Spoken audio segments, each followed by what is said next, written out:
美国作家赛珍珠在向美国读者介绍老舍先生时，将他称为中国的狄更斯和马克吐温，还有美国报刊将老舍先生与托尔斯泰相提并论。这是1945年纽约出版的《骆驼祥子》英文版。洋车夫，这是老舍的，这是老舍的，这是老舍的。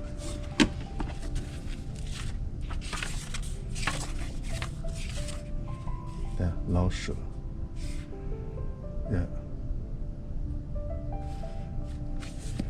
这是老舍的。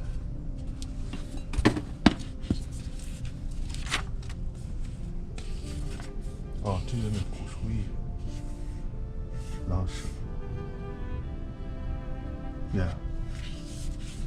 好，借一下。行。这些是当时美国媒体介绍这部书的书评文章。美国图书馆协会评出到1945年50本杰出图书中，《骆驼祥子》名列其中。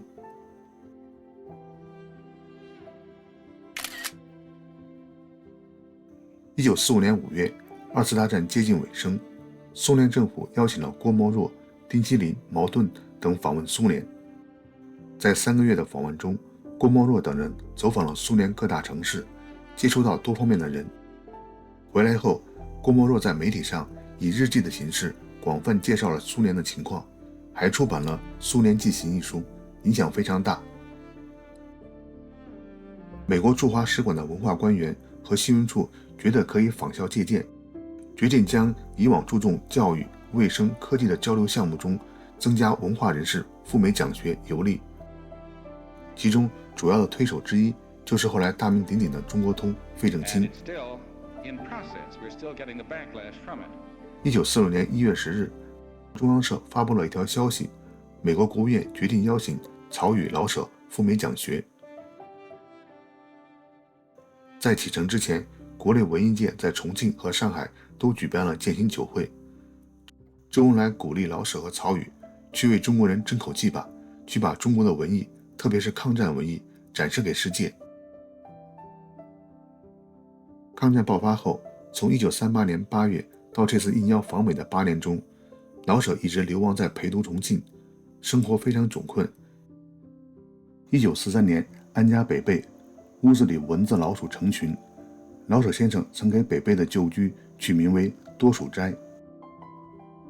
当时老舍先生并没有固定收入，完全靠卖文为生。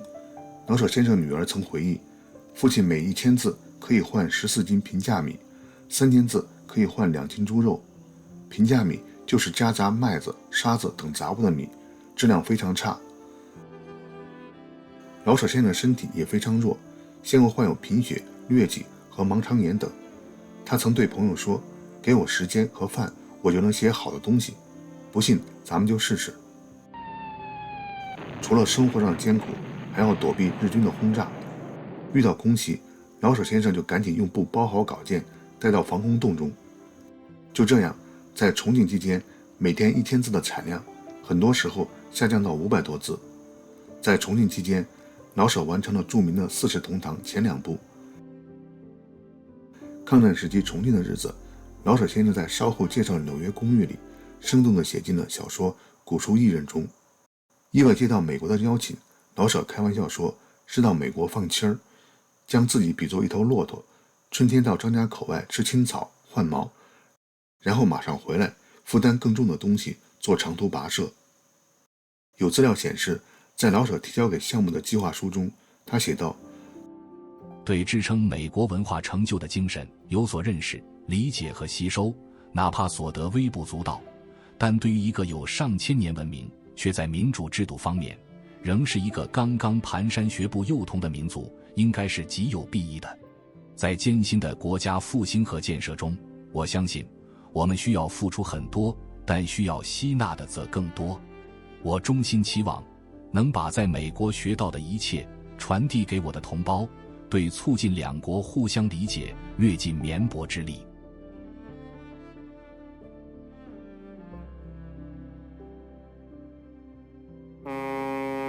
1946年3月5日，老舍和曹禺乘美国军舰斯考特将军号离开上海，经过2个多星期的航程，3月20日抵达美国西雅图。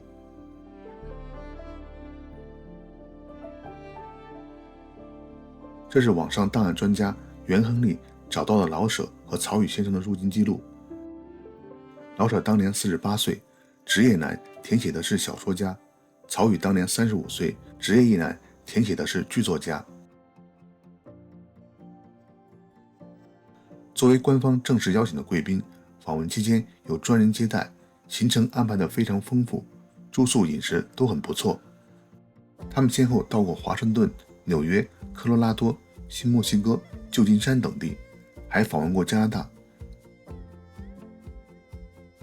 在华盛顿正赶上英国首相丘吉尔访美，国务院安排他们住的是同一家宾馆。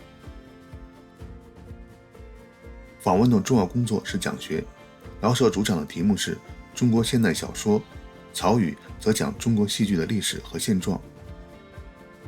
近1年中，两人关系很好，周末常常买瓶酒，回到合租的屋里聊天唱京剧。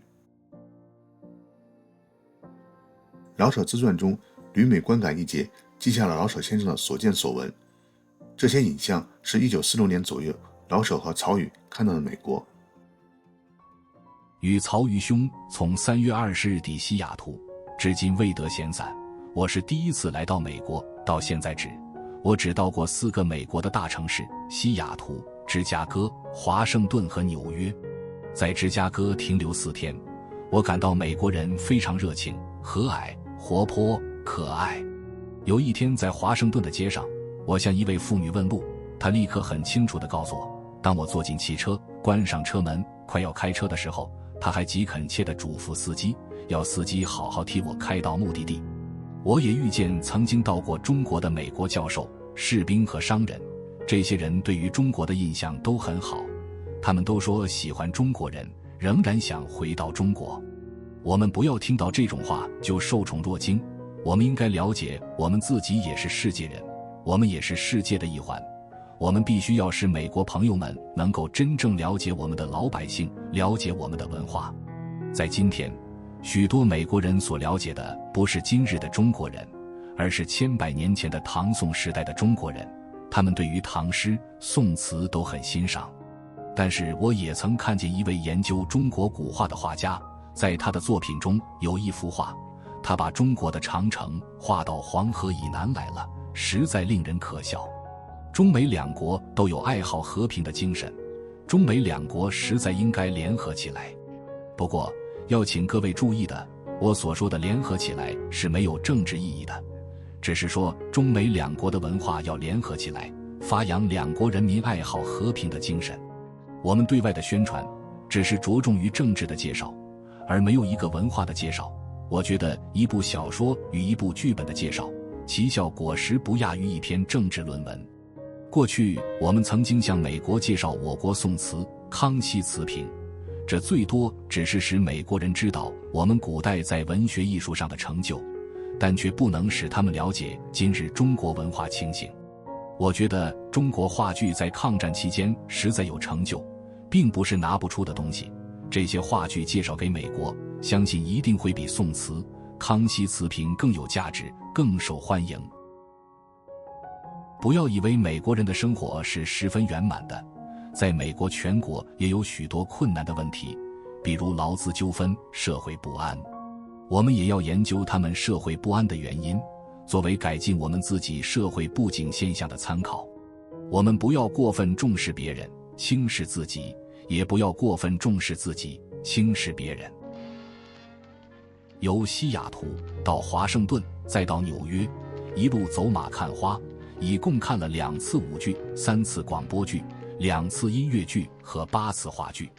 曹禺兄看得更多一些。在我看，美国的戏剧在演技与设备上是百老汇胜于他处，但在思想上和尝试上，各处却胜于百老汇。百老汇太看重了钱。至于演技与剧本，虽然水平相当的高，可并无惊人之处。老实说，中国话剧不论在剧本上还是在演技上，已具有了很高的成就。自然我们还有许多缺陷，但是假若我们能有美国那样的物质条件与言论自由，我敢说，我们的话剧绝不弱于世界上任何人。